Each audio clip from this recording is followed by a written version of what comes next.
नमस्कार, आप देख रहे हैं वीके न्यूज और मैं युधिष्ठिर उपाध्याय। भले इजराइल और फिलिस्तीन के बीच 11 दिनों तक चला खूनी संघर्ष समाप्त हो गया हो, लेकिन हमास के आतंकियों पर इजराइल का कड़ा रुख अभी बदला नहीं है। इजराइल आज भी अपने उस वादे पर कायम है जिसने उसकी कसम खाई हुई है, और इसका ताजा सबूत सामने आया है इजराइल के हालिया बयान से। दरअसल 11 दिन के बाद हुए संघर्ष विराम को लेकर दोनों पक्ष अपनी अपनी जीत का दावा कर रहे हैं। सीज फायर का ऐलान के बाद फिलिस्तीनियों ने गाजा में सड़कों पर निकलकर जश्न मनाया। फिलिस्तीन के चरमपंथी संगठन हमास ने इसे अपनी जीत बताया। दूसरी तरफ इजराइल ने इसे हमास के लिए झटका करार दिया है। सीज फायर के ऐलान के बाद इजराइल के प्रधानमंत्री नेतन्याहू और शीर्ष सुरक्षा अधिकारियों ने कहा कि operation guardian of the walls Hamas के लिए एक बड़ा झटका था, जो आने वाले सालों में संघर्ष की रूपरेखा को बदल देगा। सीज फायर के ऐलान के बाद शुक्रवार को इजराइल के पीएम नेतन्याहू और सुरक्षा अधिकारियों ने प्रेस कॉन्फ्रेंस की। नेतन्याहू ने कहा कि जनता सब कुछ नहीं जानती, हमास सब कुछ नहीं जानता, लेकिन हमारी सभी उपलब्धियां समय के साथ सामने आएंगी।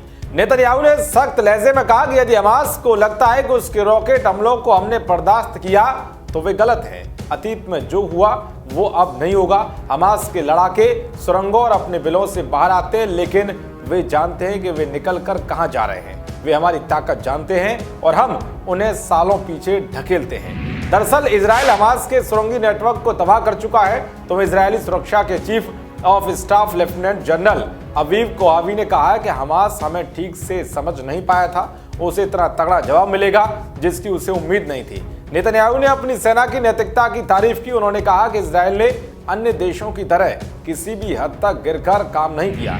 इजराइल की सेना दुनिया की सबसे नैतिक उसूलों वाली सेना है। दरअसल ऐसा कहा जा रहा है कि मिस्र और अमेरिका ने युद्ध विराम के लिए इजराइल और हमास के बीच मध्यस्थता की, और इजराइल ने भी युद्ध विराम के प्रस्ताव को सहमति दे दी। हालांकि इसके पीछे वजह ये बताई जा रही है कि इजराइल पर गाजा पट्टी में हवाई हमलों को लेकर भारी अंतर्राष्ट्रीय दबाव था। जो देश पहले इजराइल के समर्थन में थे, उन देशों ने गाजा में इजराइल के हवाई हमलों के बाद अपना रुख बदला और इजराइल पर दबाव बनाया। इसी दबाव ने इजराइल को युद्ध विराम पर सहमति देने के लिए मजबूर किया, जबकि हमास पर भी अंतर्राष्ट्रीय समुदाय की तरफ से दबाव बढ़ रहा था कि वो फिलिस्तीनी अरब लोगों की आड़ में इजराइल के नागरिकों पर रॉकेट दागने बंद करे।